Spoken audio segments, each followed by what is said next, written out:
ताराशाह प्रकरण में आज सजा सुनाई गई है। रकीबुल हसन को आजीवन कारावास, उसकी मां को 10 साल की सजा, साथ ही साथ जो रजिस्ट्रार विजिलेंस थे उनको 15 साल की सजा हुई है। ऐसे में हमारे साथ ताराशाह हैं, हम बातचीत करेंगे। सबसे पहला सवाल आपसे है कि आमतौर पे जो भारतीय गृहिणियाँ होती हैं, जो पत्नी होती हैं, वो ससुराल जाने के बाद एक्सेप्ट कर लेती हैं।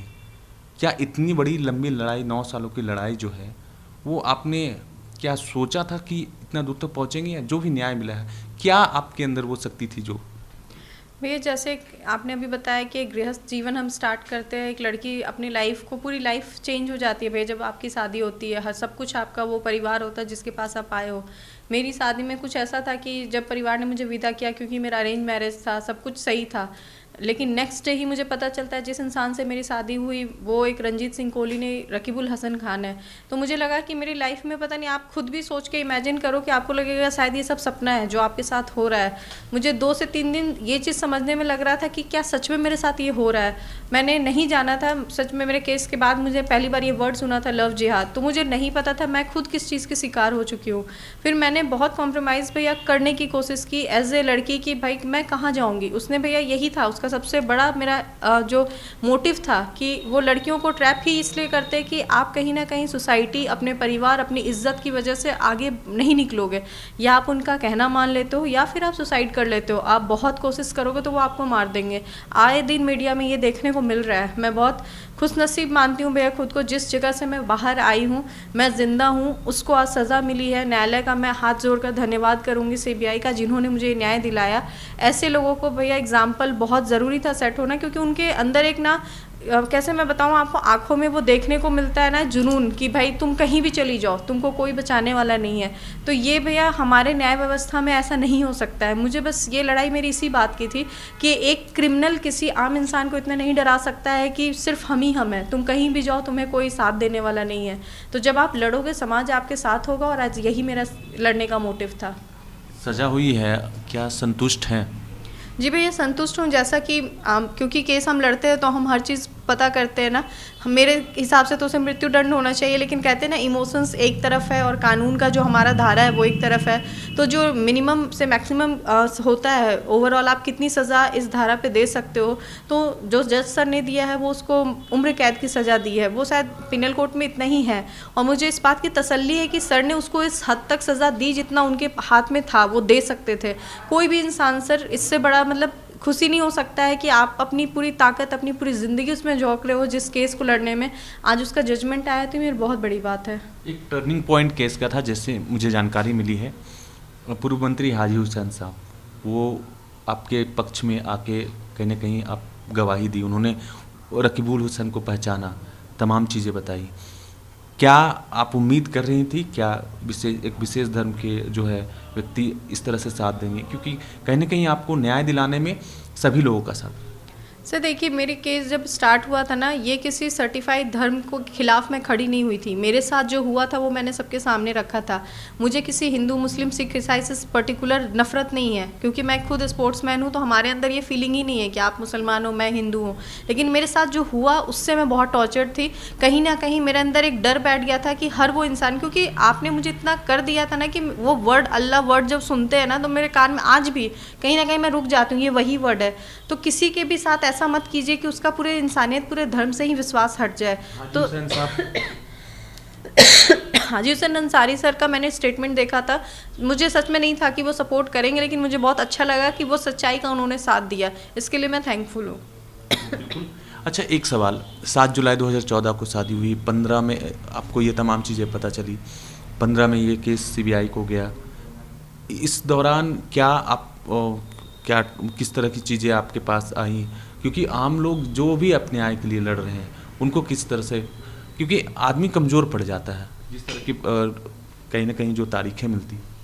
ये जब मेरा स्टार्ट हुआ था केस बहुत हाई प्रोफाइल हो चुका था, क्योंकि जब मैं बोलती थी तो लोग सोचते थे ये किसी का भी नाम ले रही है। ऐसा एक टाइम आ गया था मीडिया के ही माध्यम से, क्योंकि सबको पता लगता था। बट प्रॉब्लम ये थी कि मेरे साथ वो हो रहा था, ये जज का नाम लेना, तो उनको सबको लगता था ये खुद को पॉपुलर करने के लिए किसी का भी नाम ले रही है। लेकिन ऐसा नहीं था। उनका एक लॉबी है जिसमें जज, पुलिस, मिनिस्टर सभी थे। तो मेरा ये मोटिव था कि सिर्फ उस रकीबुल को सज़ा दिलाने से कुछ नहीं होगा, जब तक आप उस पूरी लॉबी को सज़ा ना दिलाओ या ऐसे लोगों को डर ना हो जो इनका सपोर्ट करते हैं। तो ये लड़ाई भैया बहुत डिफिकल्ट था, कई धमकियाँ आई। यहाँ तक मैं 2 साल तक रांची से बाहर रही थी जब मेरा स्टेटमेंट रिकॉर्ड होना था, क्योंकि मुझे जान का खतरा था। किसी हर तरीके से समझौता के लिए आ रहा था कि भाई आप किसी भी तरीके से पीछे हो जाओ। परिवार ने मेरा साथ दिया। मतलब मतलब आप समझ रहे हो भैया कि बिना पहचान के मैं एक ऐसी जगह रही जहाँ कोई जानता नहीं था कि मैं कौन हूँ। अब जब आप मीडिया आपके साथ है, हर कोई आपके साथ है, लेकिन आप एक बेनाम ज़िंदगी जीते हो सिर्फ इसलिए कि मैं चाहती थी चाहे मुझे कहीं भी रहना हो, इसको मैं सज़ा दिलाऊं। बहुत मेंटल टॉर्चर सहा है भैया मैंने इस 9 साल में भी। अच्छा, एक सवाल और, चूँकि आप शुरुआती दौर में मिलने का जो एक दौर था वो कैसा था, और माहौल उस वक्त कैसा था कि आपको पता ही नहीं चला ये तमाम चीज़? भैया देखिए, हमारे इसमें क्या था ना, जो जज हैं जिनको आज सज़ा हुई है, मुश्ताक अहमद, वो सबसे आगे थे रिश्ता लाने में।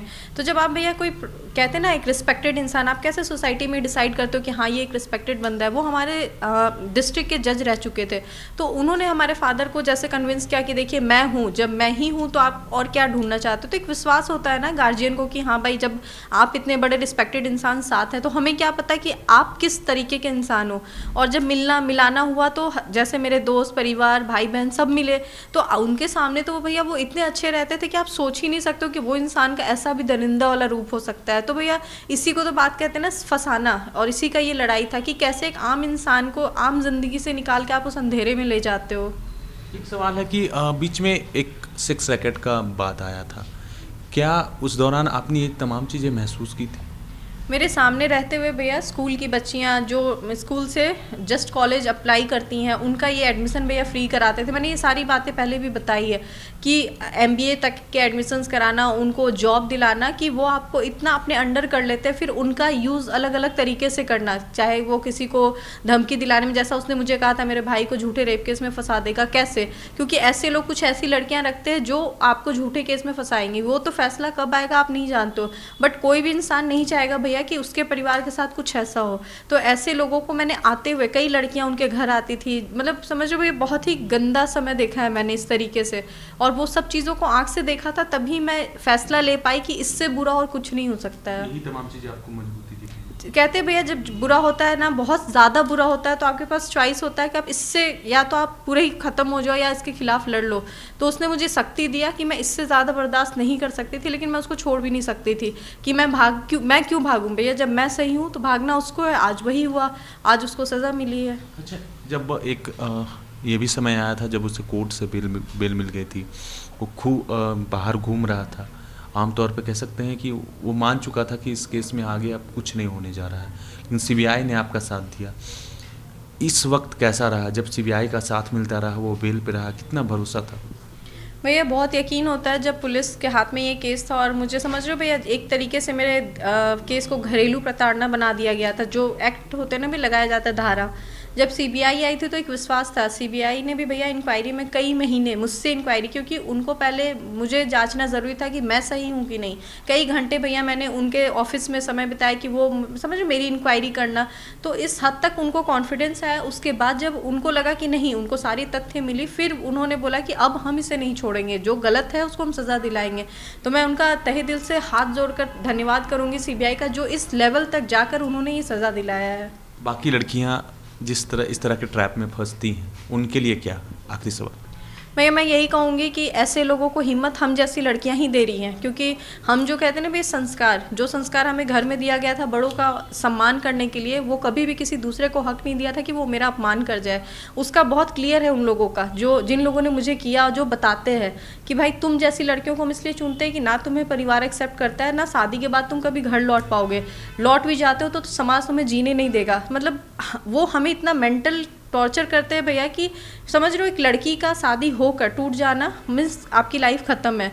तो ये चीज़ जो व्यू है ना, मैं ये बदलना चाहती हूँ भैया कि मैंने भी फेस किया। ऐसा नहीं है कि हर इंसान ने समझ लो बाहें फैला के एक्सेप्ट कर लिया कि नहीं भाई आप ही सही हो, ऐसा नहीं होता है भैया। सोसाइटी में कई तरह के लोग हैं। मैं हर दिन ताना सुनती थी, नहीं हो सकता ये लड़की गलत हो, पॉपुलर होने के लिए कर रही थी, लेकिन आपको अपने पे विश्वास रखना होगा। अगर आप सही हो, और आप सही हो, तो पूरा समाज आपका साथ देगा, आपका परिवार आपका साथ देगा। तो चलिए, ये तारा शाहदेव थी। लंबी लड़ाई, 9 सालों की लड़ाई के बाद कहीं ना कहीं इनके हक में फैसला आया है।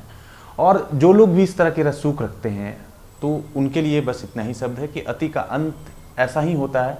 चले, थोड़ा सा वक्त जरूर लगता है, जैसा कहा जाता है कि भगवान के घर में देर है अंधेर नहीं।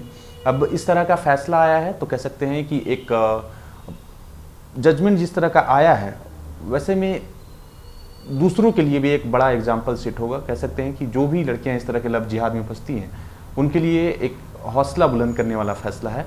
अब देखना होगा कि चूंकि उनका भी एक तर्क है कि वो हाई कोर्ट का रुख करेंगे।